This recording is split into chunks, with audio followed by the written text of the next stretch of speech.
This man is in a very fortunate position. His 7-foot by 7-foot room is warm and dry. He doesn't have to pay rent or a mortgage. He's fed 3 good meals a day without having to buy or cook food. All his basic survival needs will be taken care of for the rest of his life.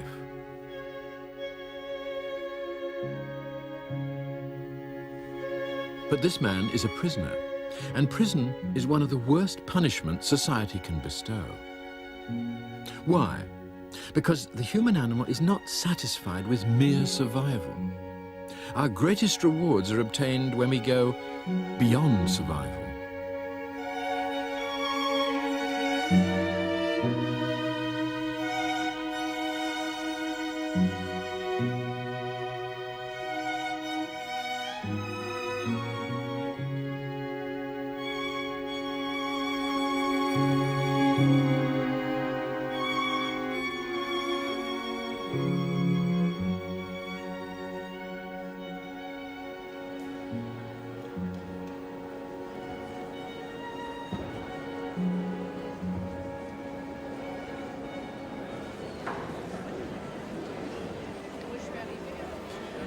I've sometimes been accused of making man beastly because, as a zoologist, I've concentrated on those aspects of human behavior that we share with other animals, such as feeding, fighting, or reproducing. Now, I've done this because I felt we've all too often ignored our biology and only stressed our great achievements, the things that separate us from other species. But of course, these special qualities can't be ignored. And in this final program, I want to take a closer look at our finer moments and see if we can trace their biological roots.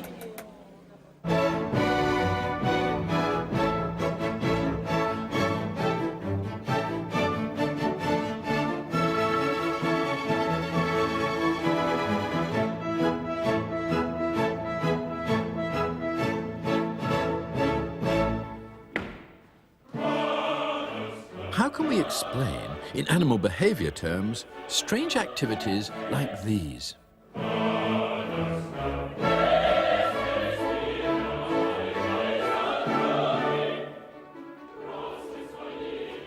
These performances, whether purely musical or, as in this case, deeply religious, are quite different from the ceremonies and rituals of the rest of the animal world. They're not territorial displays, threat displays, or courtship displays. So what are they?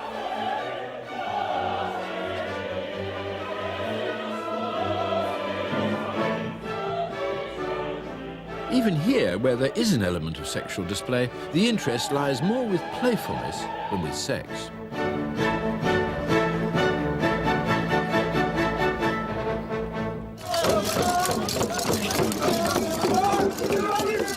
These strange human activities are found in every corner of the globe, wherever human beings have time to spare from their daily chores. It's a deep and ancient part of human nature to be imaginative and inventive. The human species is biologically a creative species.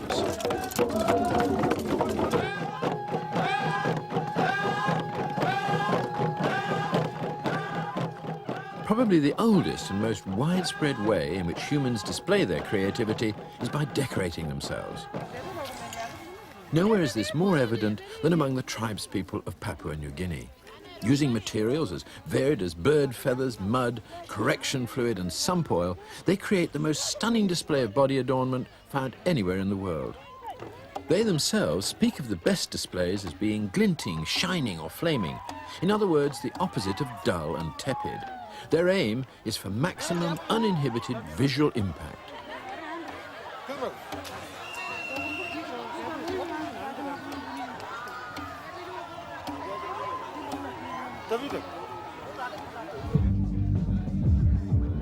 Body adornment may not be so extreme in the West, but it's equally important. Although it's much more restrained, a great deal of time and effort is nevertheless devoted to achieving the desired effect, as this view through a two-way mirror reveals. Sexually, it makes sense to redden the lips, exaggerate the eyes, smooth the surface of the skin, and make the hair look clean and healthy. But it's not that simple. If it was, every makeup would look exactly the same. There are hundreds of lipstick colours to choose from, dozens of eyeshadows and countless hairstyles. And when choosing between these, the decisions are not sexual, they're aesthetic. We may consider these activities trivial, but every time we appear in public, we're making complex statements about ourselves by the way we groom ourselves, adorn our bodies, and select our clothes. Clothing is a major source of human display. Unlike body language or speech, it's long-lasting, a kind of frozen gesture that we go on making all day. The visual impact of a shaken fist lasts only as long as the arm is moving. But the visual impact of a costume lasts as long as we wear it. This is why, all around the globe, we find the same insistence on this kind of decoration in 1,000 different forms.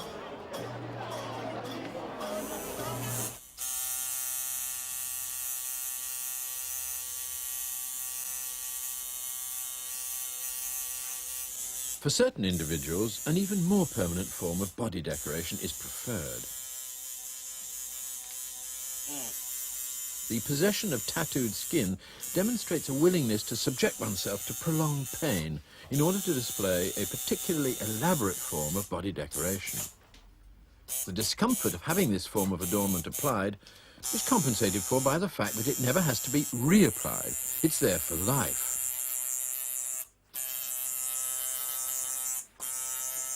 No one can ever steal this shirt off your back, and the laundry can never lose it.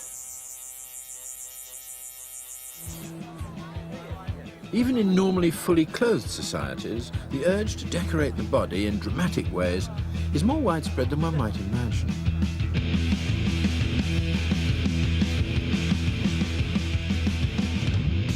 Because it displays the courage to suffer voluntary pain, and because for some it demonstrates intense, unchanging loyalty to the group, body mutilation has managed to survive even in modern Western societies.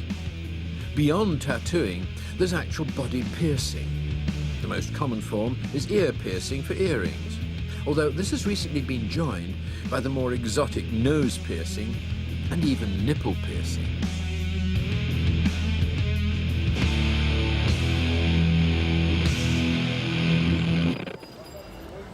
Every time we go out on the town, we like to get dressed up. It makes us feel good. But why? Why do we go to so much trouble to decorate our bodies? The answer is that it fulfills a deep-seated need to make us feel special. But what does this imply?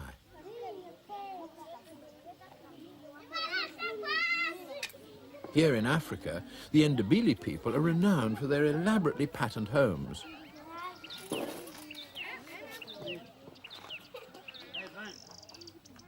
Instead of snoozing in the sun, they express the complexity of their human brains with creative acts.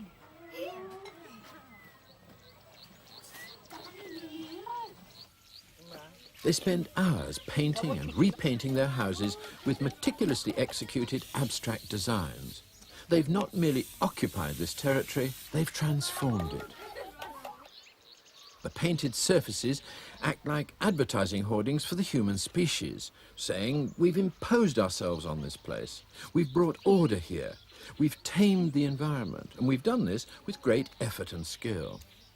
This is a status display not just for individual artists, but for the human animal as a whole.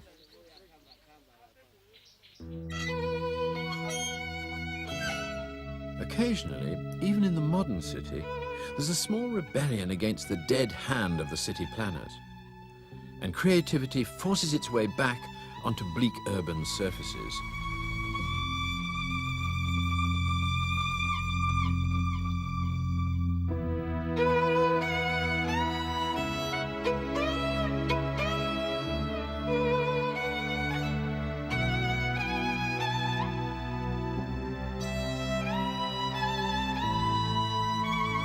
Here in Vienna, an Austrian artist was given the opportunity to transform an insipid corner of the city into a work of art.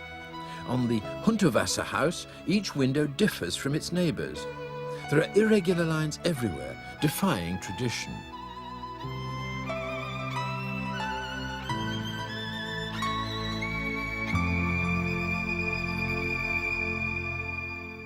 So Hundertwasser is introducing natural curved lines into the artificial world of the city, whereas the Endobili are introducing geometry into their natural world. The key to their creativity in both cases is contrast with the environment. Wherever you look, native crafts reflect this rule, geometric shapes being more surprising and therefore more special when seen against a rugged background. In the same way, this gentle landscape with its soft natural lines, hanging on the wall of an austere, geometrically designed city boardroom, is made special by its deliberate irrelevance.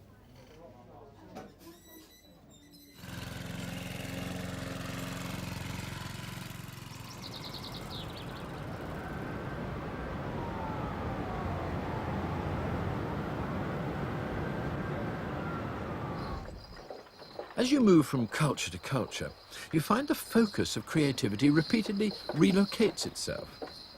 If it's not on the bodies or the buildings, where could it be? For many societies, it comes to rest on the local vehicles. Here in Sicily, it appears on the donkey carts, which are treated like precious icons. Every square inch is decorated with elaborate detail, involving many hours of painstaking labor.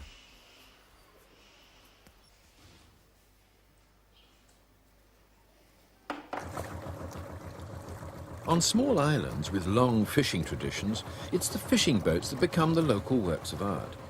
In Malta, the fishermen carefully repaint their boats every year.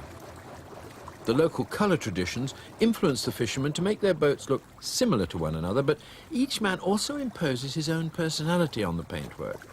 In fact, when I analysed the colour patterns of 400 of these boats, I found that no two are exactly the same. This principle of variations on a theme is one of the most fundamental properties of works of art.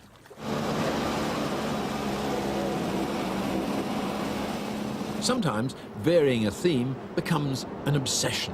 Just how exaggerated can you make your variations? Just how far can you go with a decorated car?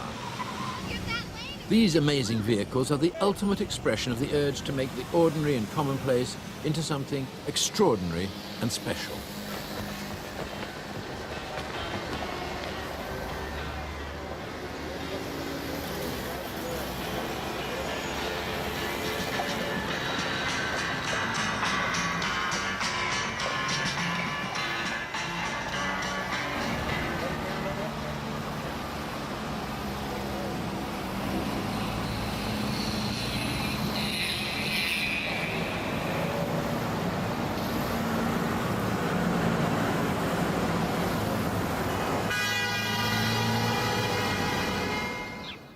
What about more reserved societies?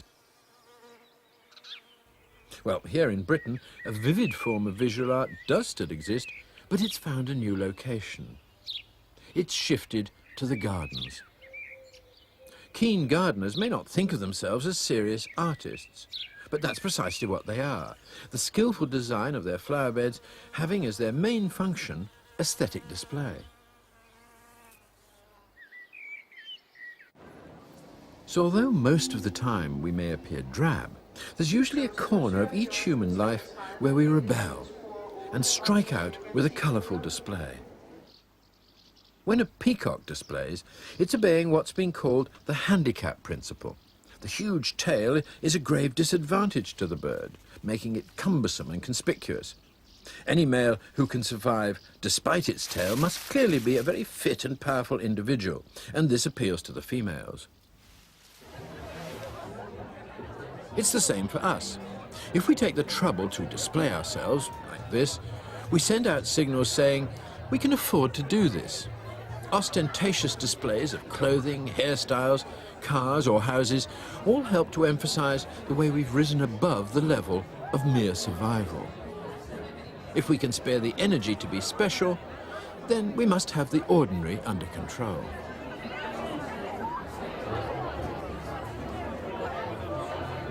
Well, you may think this doesn't apply to me. I like to keep life simple. I'm not interested in all this arty, fashionable nonsense. Well, I doubt it. Somewhere in every life, aesthetic decisions are being made. Even the most uncolourful male, for example, occasionally has to face the problem of choosing a new tie. Our hidden camera watched this man trying to select one. Now, the modern tie is an article of clothing that has no practical function whatever. The difference between one tie and another is purely aesthetic. He may not have designed the ties himself, but he still has to choose one. And in that act of choosing, just for a moment, he becomes an artist. In our high-speed world today, we often let other people make the designs for us and limit our own impact to the matter of selecting from a ready-made range.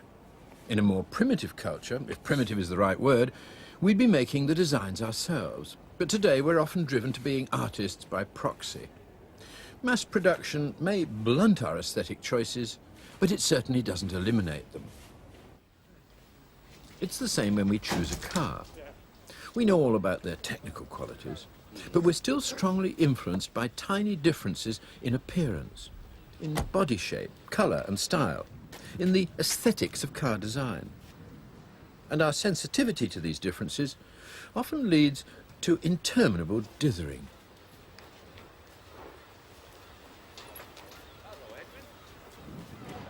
Again, when we spend ages studying a menu, what we're really doing is making aesthetic decisions about aroma, taste and texture. In fact, if we really stop to examine our behaviour, it soon becomes clear that we all make hundreds of small aesthetic decisions every day.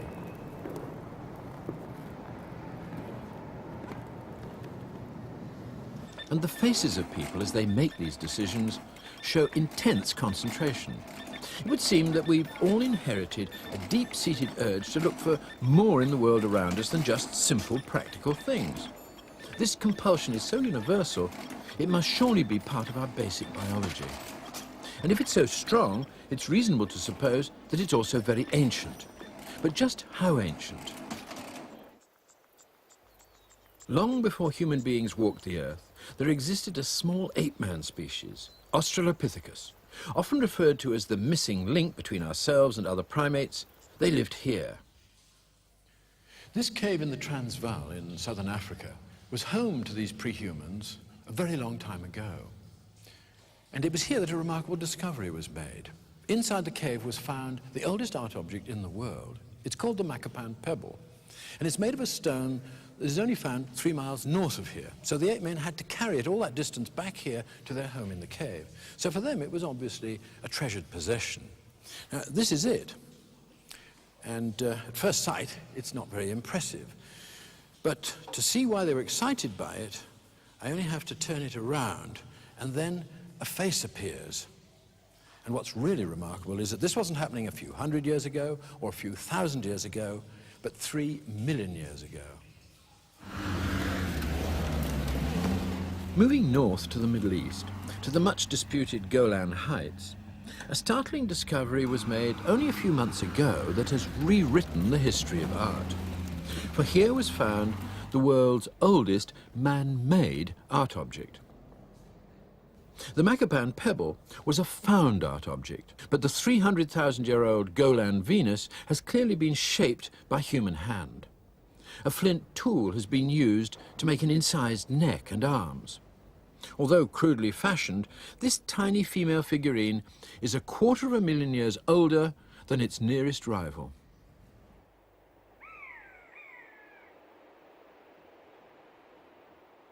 To find something more impressive, we have to jump forward in time to the exciting rock art that's scattered all over the globe.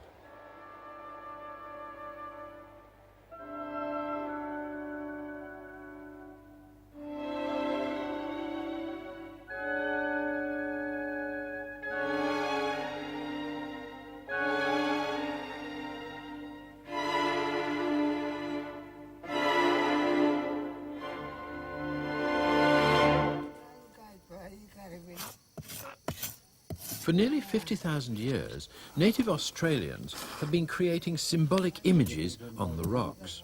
Each season they had to be repainted to renew their spirit powers, and so that the artists could share in that power.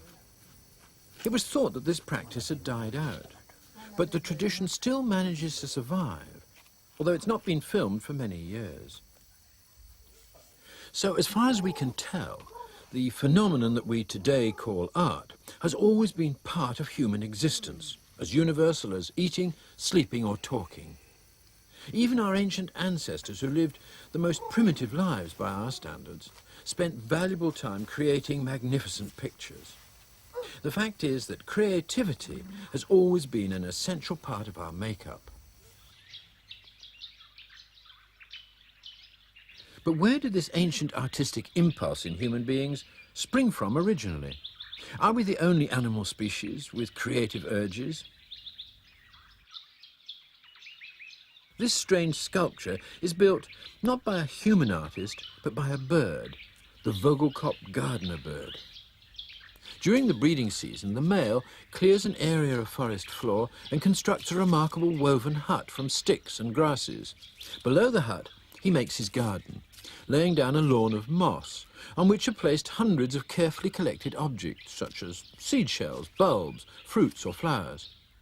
These are grouped together in discrete, segregated clusters, according to shape and colour. This display may attract a female, but is it creative? Well, he certainly creates a contrast between the neatness of his garden and the wild tangle of the forest. But he never attempts to experiment or develop the theme of his display. His work may be extraordinary, but it lacks the curiosity and inventiveness of human art. To trace the biological origins of human art, it's necessary to turn to our nearest living relatives, the apes. It was back in the 1950s that I began to study the picture-making abilities of a young chimpanzee called Congo.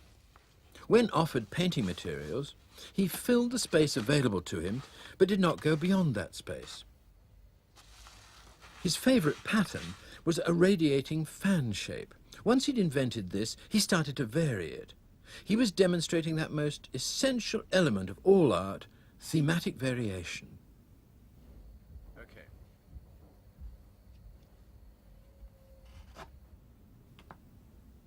If a small square was placed in the middle of the paper, instead of spreading his lines out, Congo concentrated them in that region.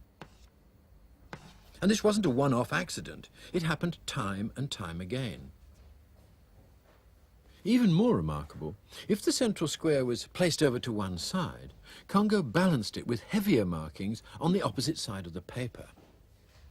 And if a square was placed at the top of the paper, it was balanced with markings at the bottom. So the chimpanzee has the beginnings of an aesthetic sense, and it's easy to see from this the primate origins of the art that we observe unfolding in our own human children. All over the world, regardless of their background, all children enjoy making the same kinds of scribbles. At this stage, there are few differences between the art of chimp and child. The scribbles are visually controlled, but they're completely abstract.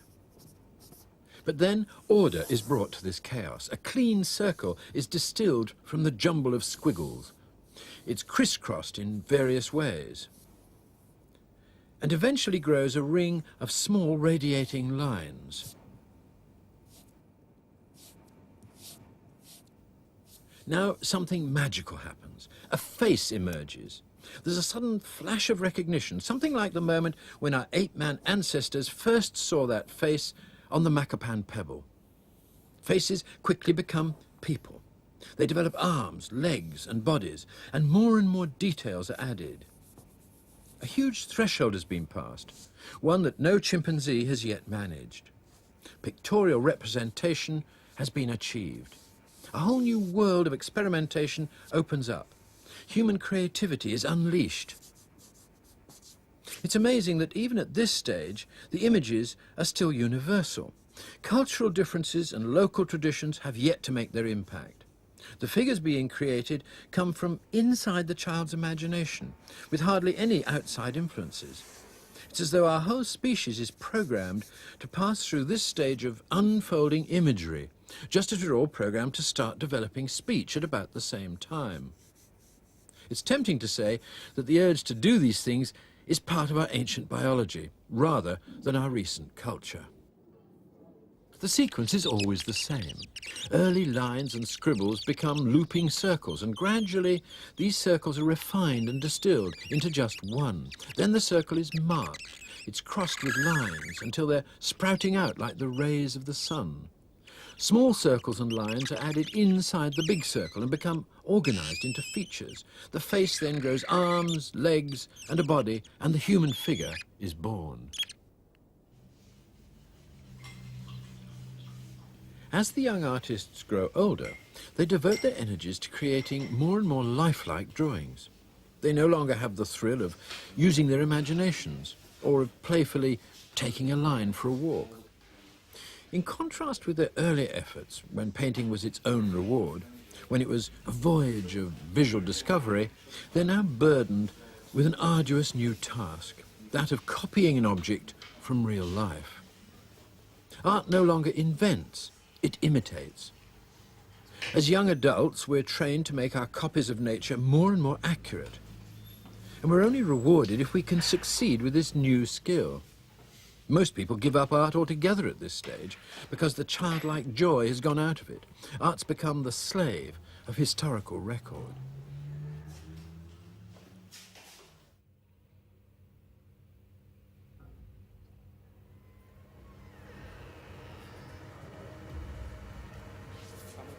Over the centuries, great art became more and more the brilliant work of the elite few.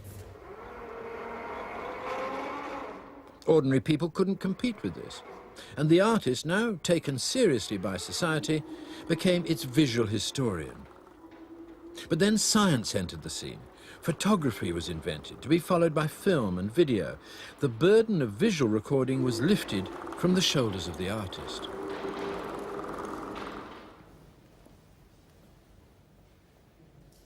As a result, 20th century art has gradually thrown off its representational chains and little by little has returned to the joyous visual explorations of the small child. But it's done this with an adult maturity and sophistication. In place of skillful but slavish copying, there's once again unhindered creativity. For some, steeped in earlier traditions, this has been a bewildering change of direction. But it's merely art returning to its imaginative, playful roots. And sometimes this playfulness takes an unexpected turn. Thanks, guys. Thanks, you too. I appreciate it. No, it's hard work. Checks in the mail. Straight to the side room. Looks good. And thank you, people. Yeah, appreciate it. Almost all mammals are playful when they're young, but their playfulness fades as they grow older. If they're well fed, adult lions, for example, never play. Instead, they sleep for 16 hours every day. This is a key difference from humans. Human children are just as playful as lion cubs, but their playfulness does not fade. It survives into adulthood.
Individuals that play a great deal when young are better at surviving later in life.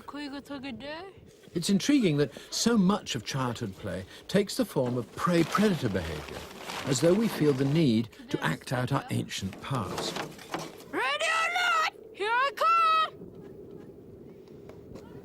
Early playfulness, although not a specific training course, gives children a greater understanding of their personal abilities and the properties of their environment.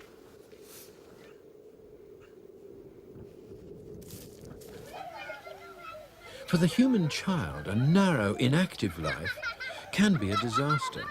To be really successful as an adult, they must ideally be superactive in childhood. And it's their natural playfulness that encourages this, and under normal circumstances ensures that it will happen. Incredibly, this playfulness begins in the womb. An ultrasound scan of this human embryo reveals playful actions even at this tender age. The baby is kicking its legs not for any specific physiological reason, but because it's playing with rhythm and with its body. So playfulness seems to be very basic to our species, and there are lessons to be learnt from this. One lesson is that as adults, when we're given a stimulating environment and a playful atmosphere, we perform at our best. This may sound obvious, but it's usually overlooked. The management at this Los Angeles advertising agency has, however, taken a drastic step and acted on this idea. Hey, there's an idea. Their young executives are surrounded by cuddly toys and games of all kinds. Their minds are encouraged to wander on the principle that most great ideas happen almost by accident. Clients are surprised to find the creative staff playing basketball while discussing multi-million-dollar campaigns. But these are techniques that, far from interfering with novel thought processes, foster them. Unfortunately, for most of us, the daily routine is far less novel than this. We compensate by allowing ourselves an occasional orgy of playfulness, special occasions when we dress up and become unashamedly childlike again.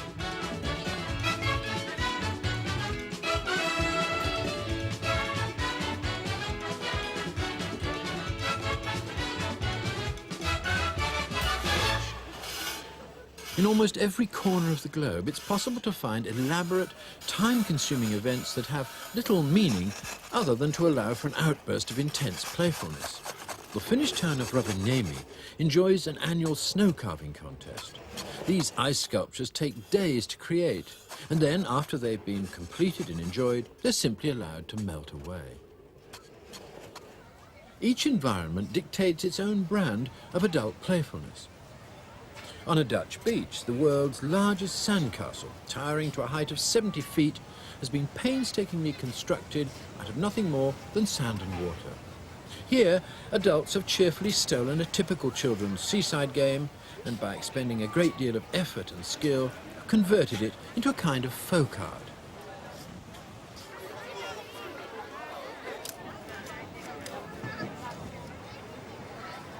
There's no lasting art object here, merely an exuberant, ephemeral expression of human inventiveness. It's the actions, the event, that's all important. Once the goal has been achieved, the sand is returned to its normal condition. The game is over for another year. It may seem a shame to destroy it, but the brevity of its appearance is part of its magic.